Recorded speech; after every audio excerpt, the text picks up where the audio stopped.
Joining me now from our Lagos studio, Nollywood actor, multi-award-winning actor, Deyemi Okanlawon. It's really great to have you join me on the show, Deyemi. How are you doing? I'm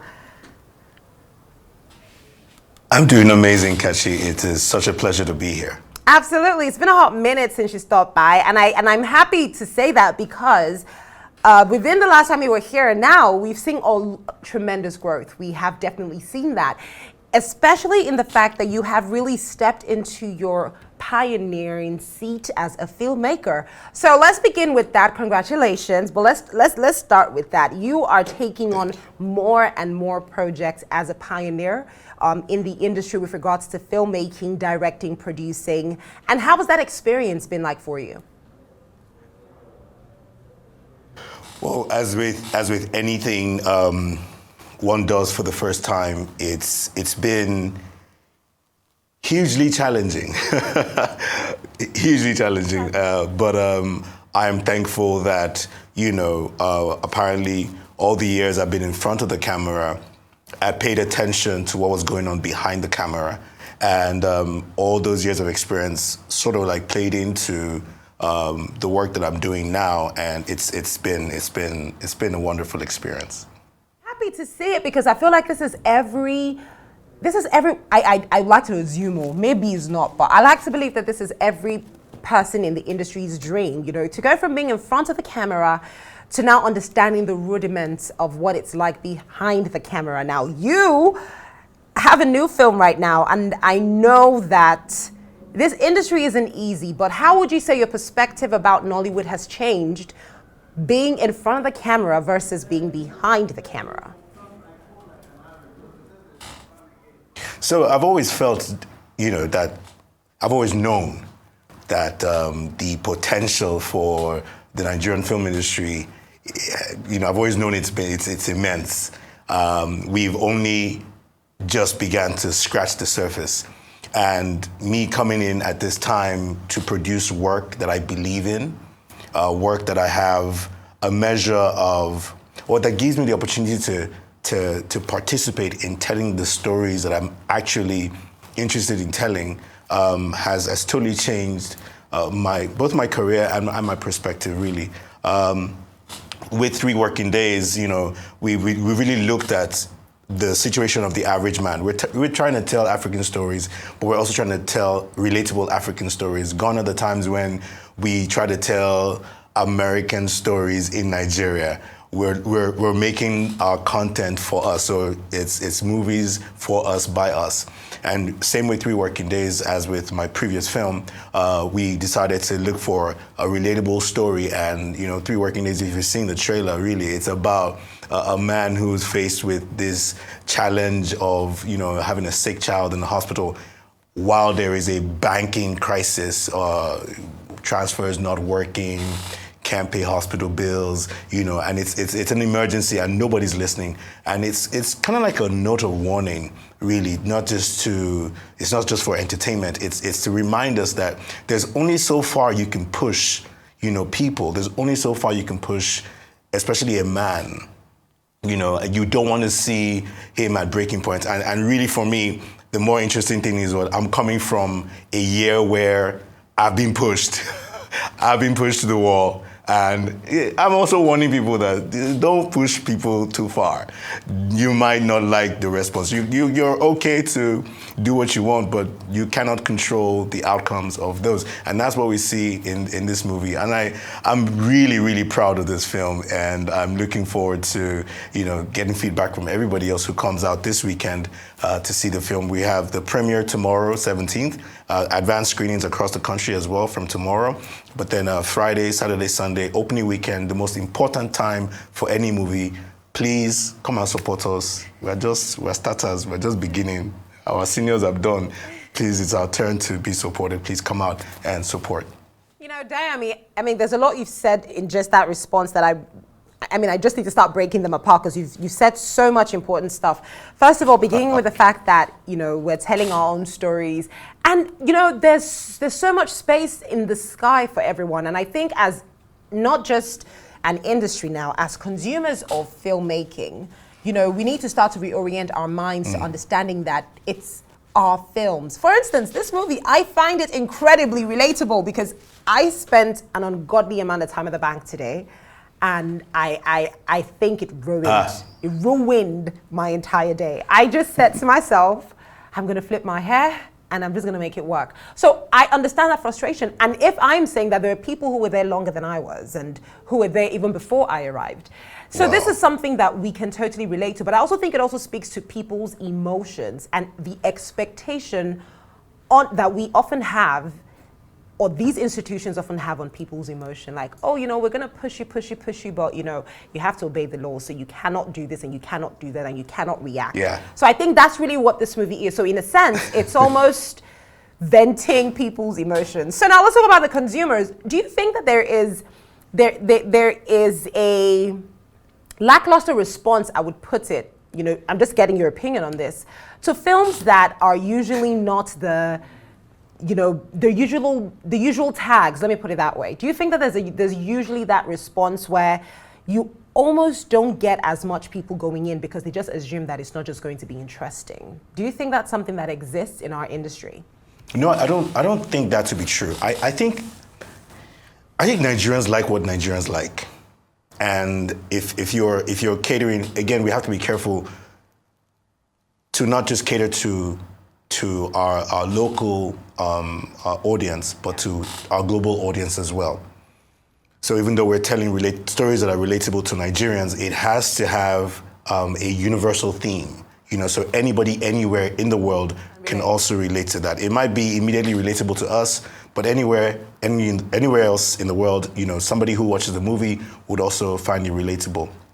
And talking about Nigerians, maybe I've seen Nigerians rise up to the occasion and support films that they really believe in, films that they really enjoy, films that, they have some kind of connection or some kind of with the filmmaker. And if your marketing is done properly, if you shot a good film, if you have a good distribution strategy, then I believe that your film would have a chance to succeed. I produced my first film this year as well, All's Fair in Love.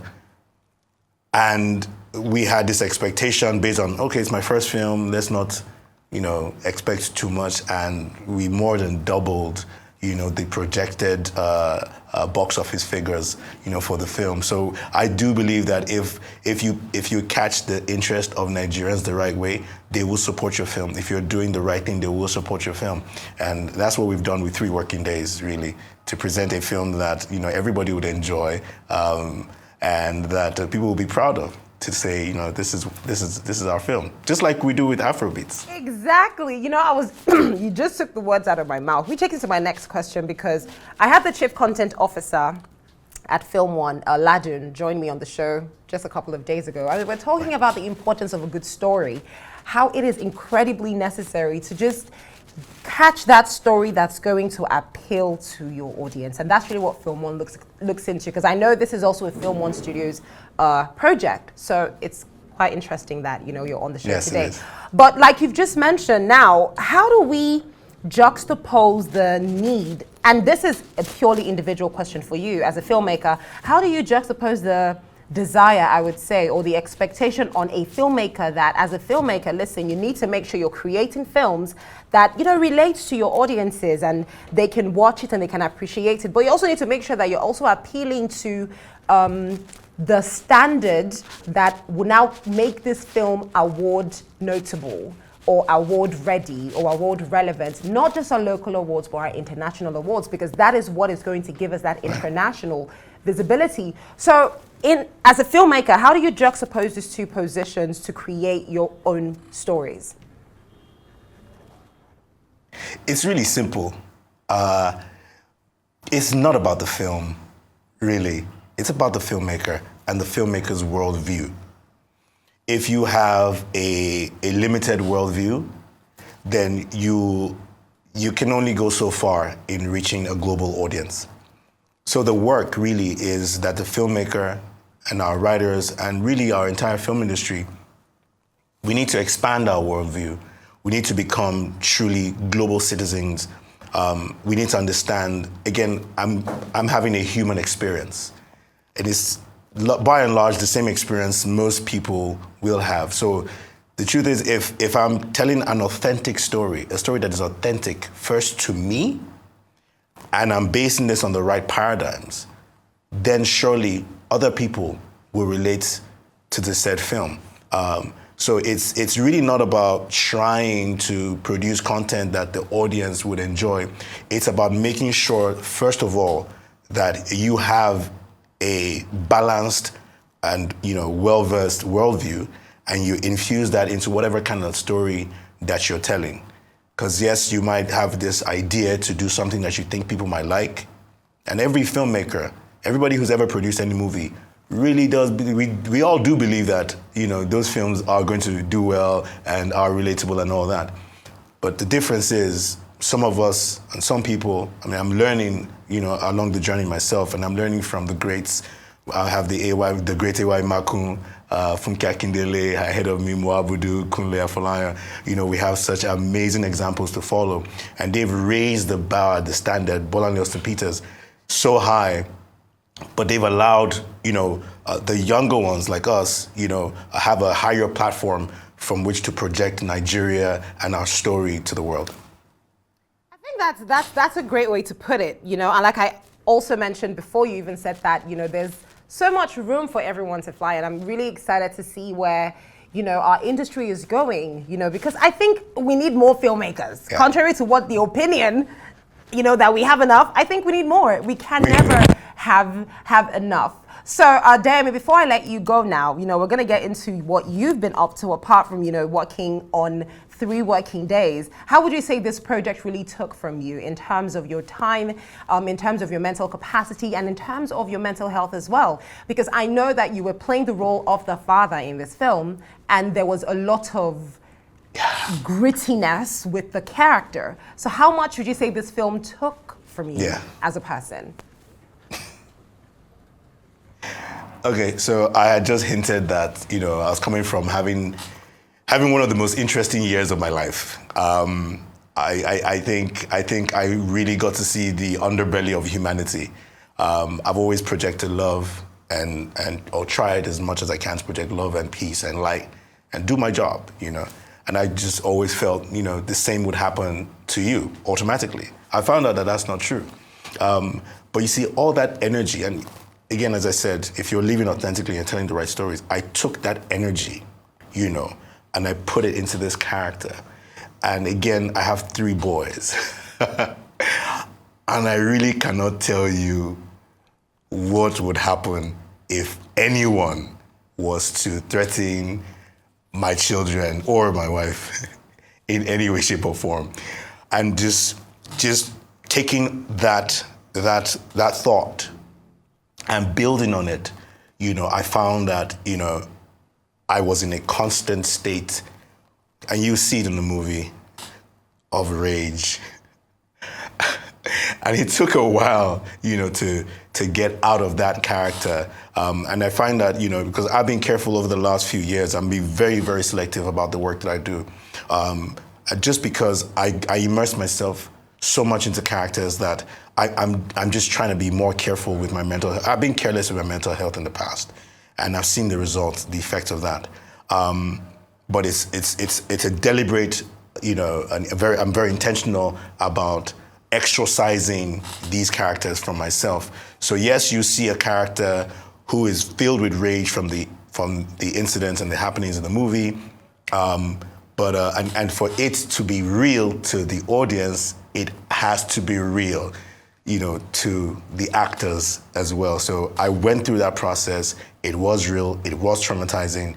I personally believe everybody in this country should seek therapy, and I have, created, a system whereby whenever I go through these characters, these emotions, these productions, I always have a safe space to go and get myself, back, in the right mental state.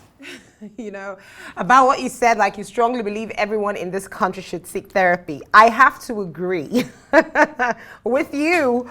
We need help. Yeah. We're going through a lot right now.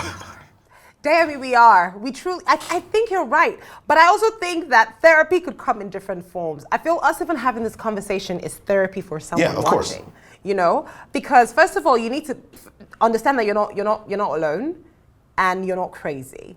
And it's incredible, like I said, this film is coming out at this time because a lot of people need to feel that way. You know, when I was out today, I saw a lot of people who were looking at me with the eye of, see the person we're just walking, nah, sharp, she's going. And even as I was going, I was complaining because I was even saying that they even made me stay too long. So there's people who have that feeling and they're looking at you and they're upset. So there's people who genuinely think that you cannot relate. A lot of you people on social media complaining don't actually understand what we, the masses, are going through. People are just using us for clout and likes and pictures. So for this film, I think this film, you know, do you think it could also serve as therapy for some people? You see,